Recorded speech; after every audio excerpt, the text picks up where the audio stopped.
"I've disciplined our daughter." Those were the words my husband proudly declared when I called to check on him while he was babysitting our 2-year-old daughter. "What do you mean?" He went on to explain that because she wouldn't stop crying, he had locked her out on the balcony. And then, if you can believe it, he'd gone off to play golf. We live on the 10th floor of an apartment building. I felt the blood drain from my face. That evening, when my husband returned home, he was in for a hellish surprise. Our daughter wasn't on the balcony, and when he peered over the railing, he saw the ground below stained a deep red. I met my husband, Tyler, through a mutual friend. He was 10 years my senior, but I was drawn to his seemingly nurturing nature. Tyler treated me like I was precious, and our relationship progressed smoothly from dating to marriage. Being with him was the happiest event of my life up to that point, and I never doubted that this happiness would continue.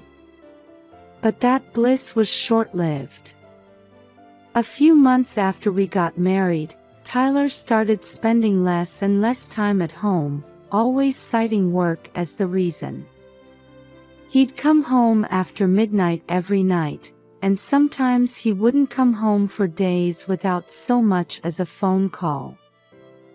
I knew from our dating days that being the president of his own company was demanding. But before we were married, he'd frequently ask me out on dates and was the type to send messages often, even when busy. So, I couldn't help but feel the stark difference after our marriage. However, at Tyler's request, I had quit my job as a nurse to become a full-time housewife when we got married. Because of this, I couldn't bring myself to complain to him when he was working so hard. Then, unexpectedly, I found out I was pregnant. The tiny life growing inside me, conceived with the husband I loved so dearly, was incredibly precious. Thoughts of our soon-to-be-born child helped ease my loneliness. Some time passed, and I safely gave birth to our daughter, Olivia. While I was overjoyed with our beautiful baby girl, Tyler's lifestyle remained unchanged. Him not being home due to work had become the norm, and on the rare occasions he was home, he'd either be sleeping in the bedroom or lounging around with his smartphone, never bothering to interact with or care for our daughter. To top it off, he'd leave me and Olivia behind on weekends to go golfing, his favorite hobby. Before we were married, my husband had said he loved children and was looking forward to raising them together, but his behavior now showed no signs of that enthusiasm. My parents lived far away, so I couldn't easily rely on them for help. I was struggling through first-time motherhood all alone. Not only that, but my husband was gradually becoming more domineering. He became particular about housework, our daughter's education, and discipline, demanding that I be the perfect wife and mother. "Is this all you've made for dinner? There's not enough variety."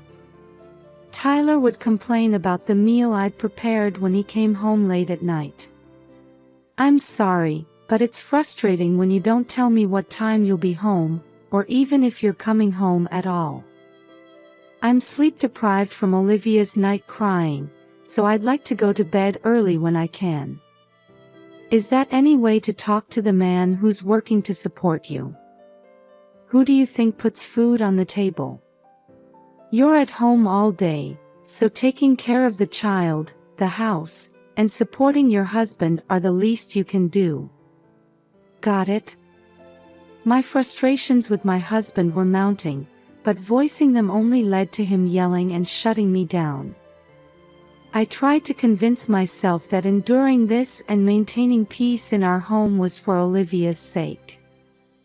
There were days when I felt like I couldn't go on, but seeing my daughter's sweet smile gave me the strength to keep pushing forward. However, an incident occurred that made me fear I might not be able to continue this daily struggle. When Olivia was about 2 years old, I had a routine health checkup where they found something abnormal. When I rushed to the hospital, they told me, "We can't say anything definitive without more detailed tests, so you should have a thorough examination." I made an appointment for the following week. However, the examination would take all day, and I couldn't bring my 2-year-old daughter with me.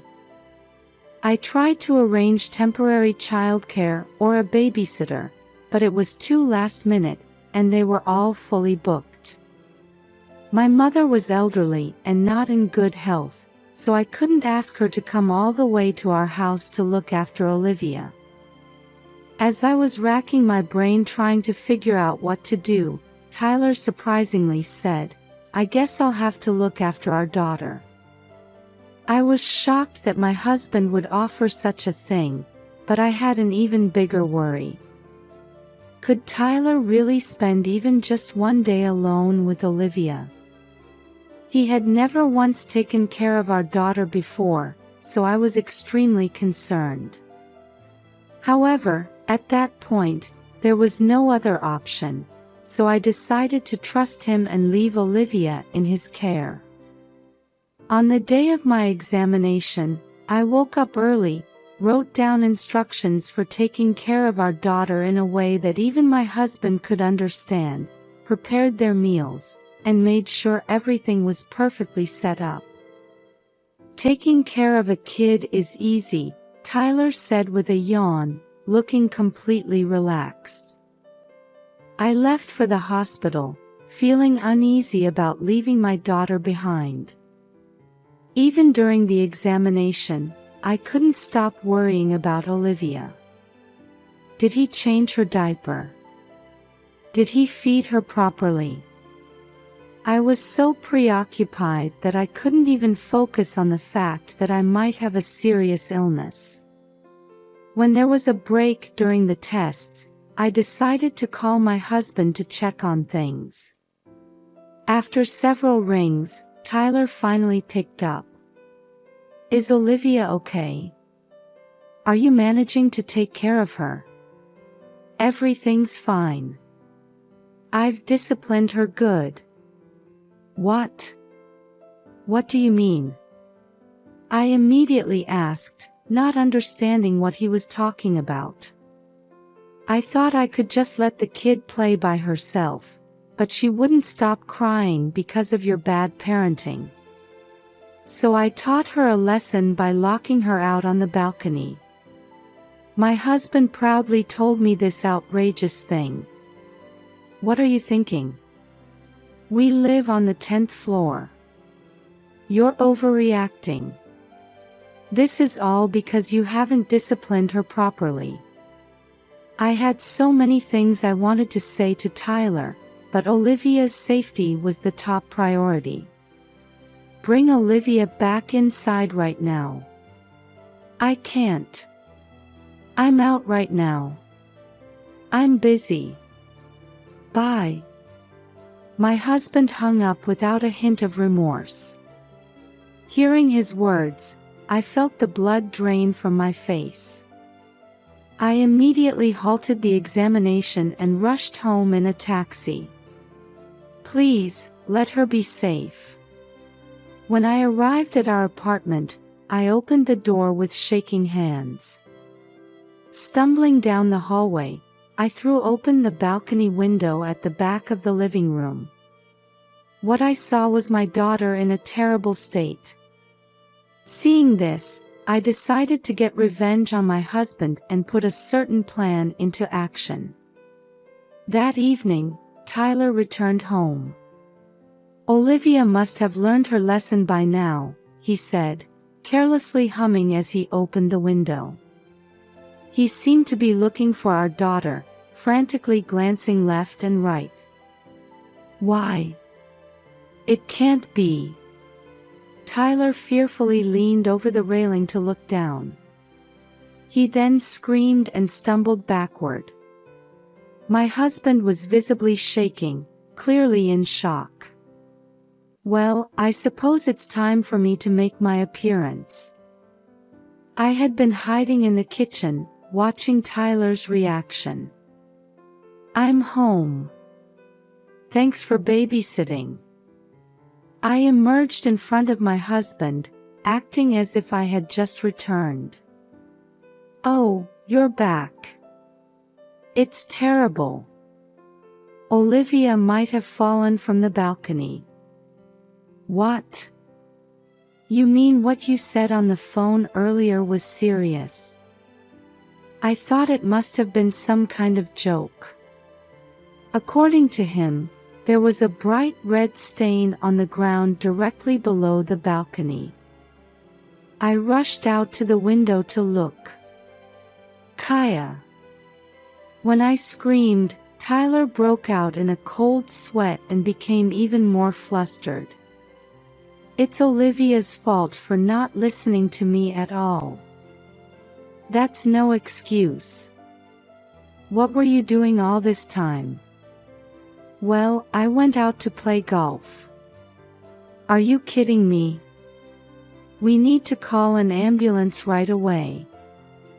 As I took out my phone from my pocket to dial 911, my husband shouted, "Stop," and snatched the phone away from me. If you do that, it'll cause a huge commotion and everyone will find out. I'll be blamed. It's not my fault. This happened because your discipline is lacking. Figure out what to do yourself. He finally snapped and tried to shift the blame onto me. Even in a situation where our daughter's life could be in danger, he was only thinking about covering for himself. His attitude pushed me to my breaking point. You're truly the worst. I've already saved Olivia long ago. What? You mean you tricked me? The truth is, when I rushed home after that phone call with Tyler, I found our daughter collapsed on the balcony. I scooped her up and rushed her to the hospital. After an examination, Olivia was diagnosed with dehydration and immediately admitted. If I hadn't cut my tests short, I shudder to think what might have happened. I wanted to see how my husband would react, so I had spread ketchup mixed with water on the ground below the balcony to make him think Olivia had fallen. Upon hearing my explanation, his face turned red with anger and he came at me. But I didn't flinch, glaring right back at him. Do you have any right to be angry? You abandoned our daughter to go have fun, didn't you? What do you mean? You went on a golf date with Amanda, didn't you? Wait a minute. How did you?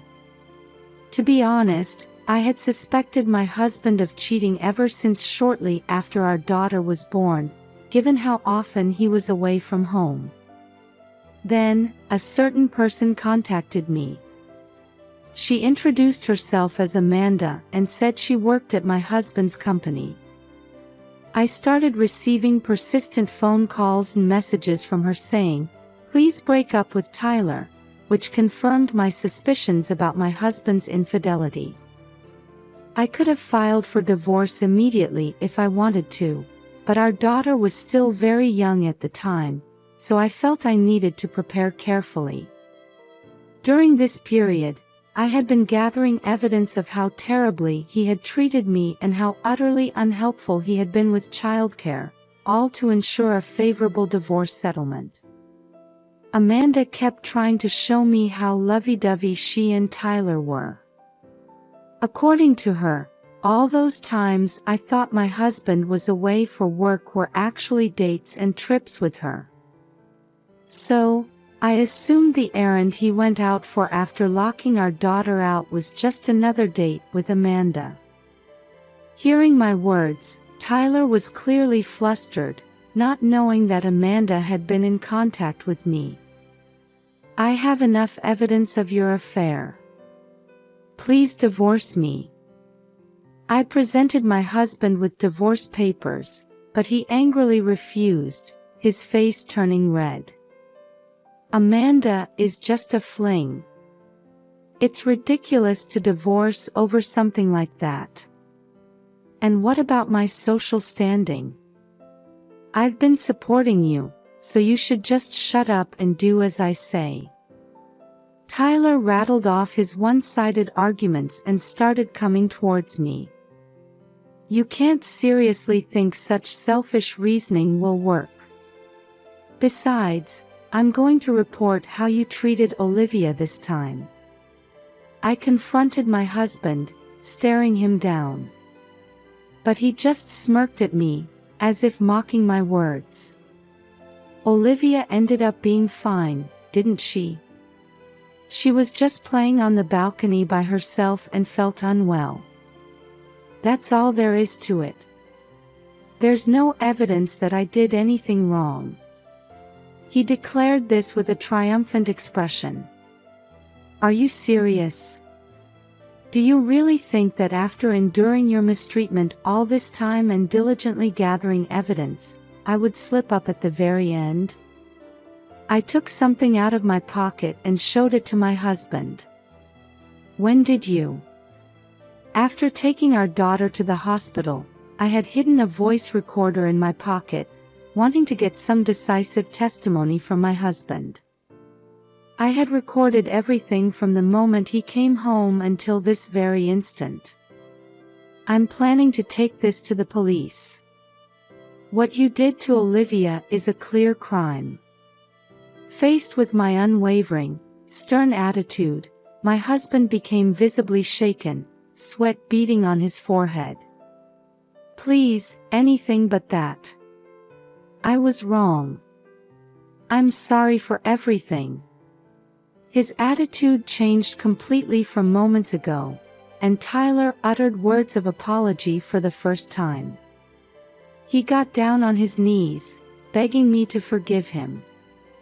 However, even seeing my husband in such a state didn't shake my resolve. How could I possibly forgive you for putting our precious daughter in danger? You're a failure both as a husband and as a parent. I looked down at Tyler, rejecting him with those words, and left the house to go to the police, leaving him behind.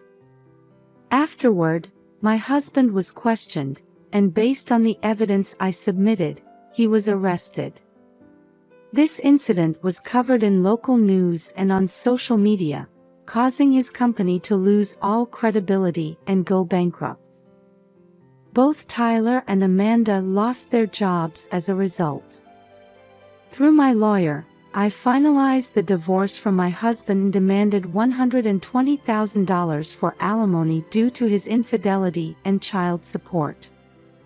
Furthermore, I sued Amanda, his mistress, for $20,000 in damages. Olivia was able to leave the hospital without any issues and is now living a healthy life. I also underwent a thorough medical examination and was relieved to be given a clean bill of health. I've since returned to work as a nurse, and I'm looking forward to living freely and happily with my daughter from now